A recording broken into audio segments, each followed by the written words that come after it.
The man behind the counter didn't even look up when Nora Langston walked in. That was the first thing people noticed about her. That she didn't make noise when she entered a room. No perfume cloud ahead of her, no clicking heels. Just a small, 67-year-old woman in a beige cardigan and sensible shoes, carrying a worn leather tote bag that had seen better decades. Her silver hair was pinned back the way women of a certain generation still do it. Not for style, but because it gets the hair out of your face, and that's all hair is supposed to do. She had driven 40 minutes to get to Hargrove & Sons Fine Jewelry on Elmfield Avenue. Not because it was the closest. It wasn't. She had passed 3 other jewelry stores on the way, but this one had been recommended, had a reputation, people said. 70 years in business. Family owned. The kind of place that mattered. She was there to buy an engagement ring. Not for herself, of course. Her granddaughter Paige was getting married in the spring, and Nora had made a point of promising, one quiet Sunday over coffee, that she would give the girl something real. Something that meant something. Nora's own engagement ring had been lost in the chaos of 1987, the year everything fell apart, and there had been no replacing it after. But she had saved. Lord, she had saved. 22 years of putting money aside in a coffee tin she kept behind the flour in the pantry, because that's where her mother had kept important things, and old habits don't die. They just get transferred. The tin held $63,000. But the man behind the counter didn't know that yet. He didn't know anything about Nora Langston yet, because he hadn't looked up. His name tag said Clifford. He was perhaps 40, with the kind of tan that came from a tanning bed rather than the sun, and he wore his suit jacket the way some men wear authority, like a costume they haven't quite grown into. He was polishing a glass display case with a white cloth, and he kept polishing it even after Nora stopped at the counter in front of him, even after she set her tote bag down with a soft thud that should have been signal enough. She waited. He polished. A younger couple came through the door behind her. A man in his 30s with a peacoat and a woman beside him, who was already pointing at the window display and laughing about something bright and expensive. Clifford looked up immediately. His face rearranged itself into something warm. "Welcome to Hargrove's," he said, and he was already moving, already walking past Nora like she was a piece of furniture, extending his hand toward the couple. "Looking for anything special today?" Nora watched this. She didn't say anything. She had lived 67 years and had learned that sometimes you watch first, and then you decide. She moved to the side of the case, looking down through the glass at the rings arranged on black velvet. There was one near the back, a cushion-cut diamond in a simple platinum setting, clean and honest-looking, nothing flashy. Paige wasn't a flashy girl. She straightened up and waited for Clifford to finish with the couple, who were only browsing, it turned out, laughing at price tags and saying things like maybe next year, and I love that one though. They left after about 4 minutes. Clifford watched them go with the particular smile of a man who has learned to absorb small disappointments. Then he turned back to the store. Nora was standing right there. He blinked.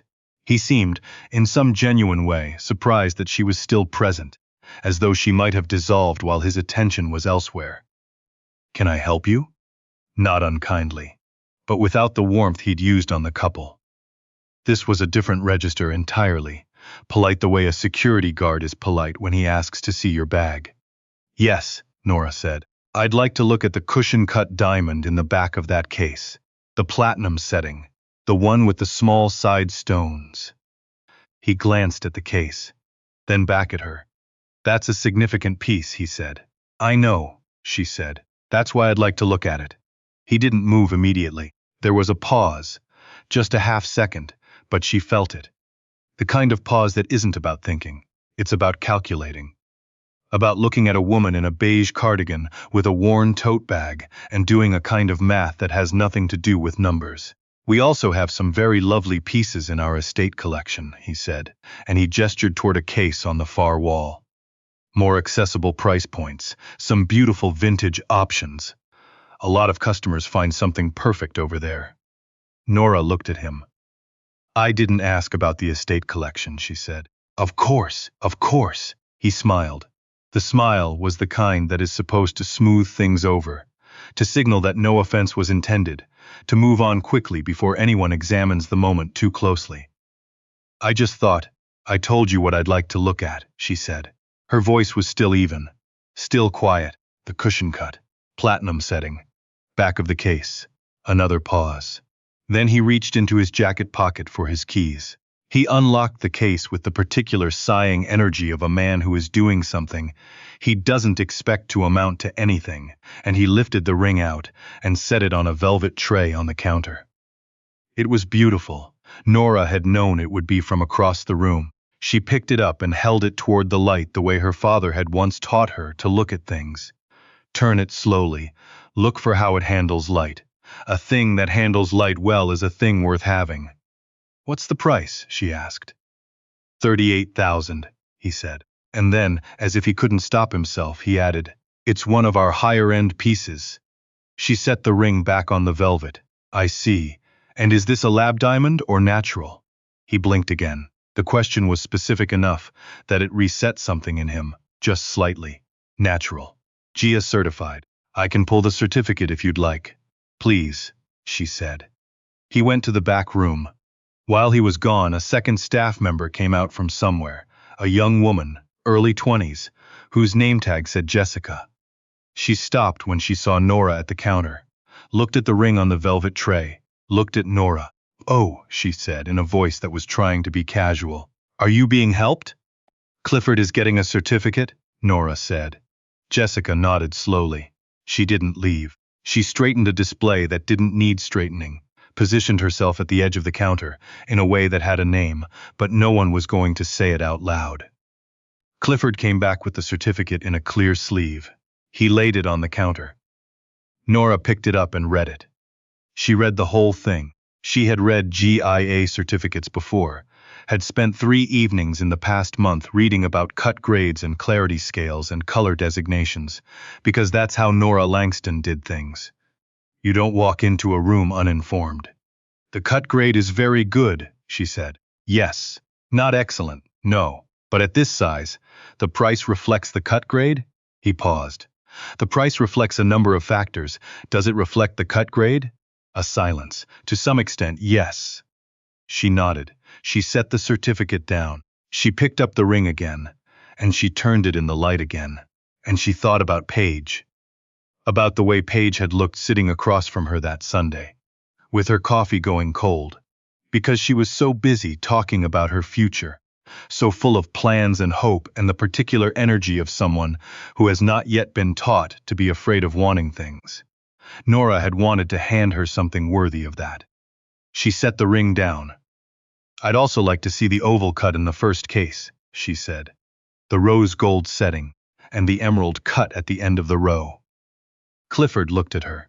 She looked back at him. He went to get them. What happened next was not dramatic, not in the way movies are dramatic. There was no moment where someone swept something off a counter or raised their voice. Life doesn't usually work that way, especially not in quiet jewelry stores on weekday afternoons. What happened was more like water finding its level. Slow, inevitable, indifferent to whatever obstacles had been placed in its path. Nora was comparing the 3 rings side by side on the velvet tray when the front door opened again, and a man walked in. He was perhaps 65, silver at the temples, wearing a charcoal overcoat that you don't buy at a department store. He carried himself the way certain people carry themselves. Not like someone trying to seem important, but like someone who has been important long enough that they've stopped thinking about it.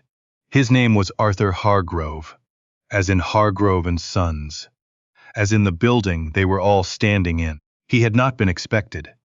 That much was clear from the way Jessica immediately stood up straight and said, Mr. Hargrove, with the particular energy of someone who has just been caught doing absolutely nothing wrong, but feels, inexplicably, guilty. Arthur Hargrove nodded at Jessica. Then his eyes moved across the store, taking inventory the way owners do, not looking at any one thing, but seeing all of it at once. His gaze landed on Nora, on the 3 rings on the velvet tray, on Clifford standing across from her with the expression of a man who has been managing a situation. He walked over. "Good afternoon," he said. And this he said to Nora directly, making eye contact the way you do with someone you're actually speaking to. "Finding everything all right?" "I'm narrowing it down," she said. "She's looking at the cushion cut, the oval, and the emerald," Clifford offered. His voice had shifted. There was something in it now, a kind of recalibration happening in real time. Arthur Hargrove looked at the 3 rings. Then he looked at Nora with the particular attention of someone who is genuinely curious. "For yourself?" he asked. "My granddaughter," she said. "She's getting married in April. Congratulations to her." He paused. "These are 3 of our finest pieces. You have good taste." "I've been looking for a while," she said. She knew about the cut grade, Clifford said. He seemed to be offering this as evidence of something, though it wasn't entirely clear what side of the ledger it was going on. Arthur Hargrove nodded slowly. He pulled out the stool from behind the counter.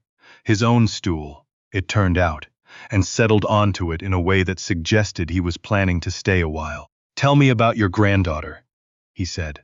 "What's she like?" And something shifted in Nora Langston's chest. Some small, tight thing that had been holding itself together for the past 40 minutes began very quietly to ease. She told him. She told him about Paige, about how she taught 2nd grade and kept a garden on her apartment balcony and had her grandfather's laugh, which had been the best thing about Nora's marriage, and the thing she missed most when it ended. She told him about the coffee tin behind the flower. She told him about 22 years of setting money aside, and how she had never once touched it for anything else. Not when the roof needed fixing, not when the car gave out, not when her son moved away, and the house felt too large, and she thought briefly about selling it and going somewhere smaller and cheaper. Arthur Hargrove listened. He asked a question, here and there. He was not performing interest. He was actually interested, in the way that people who have run businesses long enough to understand that every customer has a story tend to be. At some point, Jessica had drifted back to wherever she'd come from. Clifford was at the far end of the counter, helping no one, straightening things that didn't need straightening. Arthur picked up the oval-cut ring. "This one," he said, "is going to be $42,000 on the tag, but I'll tell you what I tell family. The certificate on this stone is cleaner than what the tag price implies. We priced it slightly below comparable stones because the shape is less demanded right now, and ovals tend to read smaller than their carat weight. Your granddaughter's going to look at it every day for the rest of her life. It should be the one she keeps reaching for." Nora looked at it. She turned it in the light. The oval had a warmth to it that the cushion cut didn't. Something alive in how it caught the sun coming through the window. "I'll take it," she said. There was a pause. Arthur looked at her. Not with surprise, but with the careful attention of someone who wants to make sure they've heard correctly. "I'll write it up myself," he said. He moved around the counter, opened the register terminal, and began entering the information. Nora reached into her worn leather tote, the one that looked like it had seen better decades, and she set a cashier's check on the counter. $63,000. Clifford, from across the room, saw the number on the check. The color didn't drain from his face. It was more subtle than that. Something just went out of him, some small confidence, some casual certainty he'd been carrying since she walked in the door. He didn't say anything. He went into the back room, and he didn't come out again while she was there. Arthur Hargrove looked at the check. He looked at Nora. Something moved through his expression. Not quite guilt, not quite admiration, something between the two. "The remainder will come back to you," he said. "After tax, you'll have a balance was returned." "I know," she said. "I did the math." He nodded. Of course she had. He asked if she'd like the ring boxed in their traditional presentation case, or their new one. Slightly smaller, velvet interior, better suited to travel. She chose the smaller one. Paige would be traveling with it, she explained. The couple was honeymooning in Portugal. "Good choice," Arthur said. He was already moving toward the back to get the box. While he was gone, the store was quiet. Nora stood at the counter by herself and looked around at the cases. at the light coming through the window, at the little velvet trays with their careful arrangements of beautiful things. She thought about the drive home. She thought about calling Paige's mother to tell her it was done. She thought about the coffee tin, which would sit empty behind the flower now, and whether she should move it or leave it there. She decided she'd leave it there. A thing can be empty and still have a purpose. It can remind you of what it once held. That can be enough. Arthur came back with the box. He handed it to her himself, and when he did, he held it for just a moment with both hands before releasing it, the way you hand something off when you understand its weight. "Your granddaughter is lucky," he said. "She works hard," Nora said. "Luck is the wrong word." He smiled at that, a real one. "You're right, I apologize." She put the box in her tote. She thanked him. She walked to the door and he walked with her, not because the store required it, but because he seemed to want to. He held the door. Outside, the afternoon light was that particular late fall color that doesn't quite know whether to be gold or gray. Nora stood on the sidewalk for a moment and let it settle on her. Then she walked to her car. She drove 40 minutes home. She made herself a cup of tea. She sat in the chair by the window, the one that faces the backyard, and she held the small velvet box in both hands and thought about April, about Paige and her dress, about however many years were left to love people well, and how none of them should be wasted. The empty coffee tin was behind the flower. The ring was in her hands. Some things you spend a whole life preparing for, and then they happen so quietly that afterward you sit in a chair by a window and wonder if the ordinary moments were always the point. I think they were. I think Nora knew that too, somewhere deep in those 67 years. The way she walked into that store without making noise. The way she read the whole certificate. The way she chose the oval because it had warmth in it. Because her granddaughter would reach for it every day for the rest of her life, and it should be worth reaching for. Nobody handed Nora Langston anything. She carried it herself for 22 years, behind the flower, where her mother taught her to keep the things that mattered. And when it was finally time, she knew exactly what she was doing.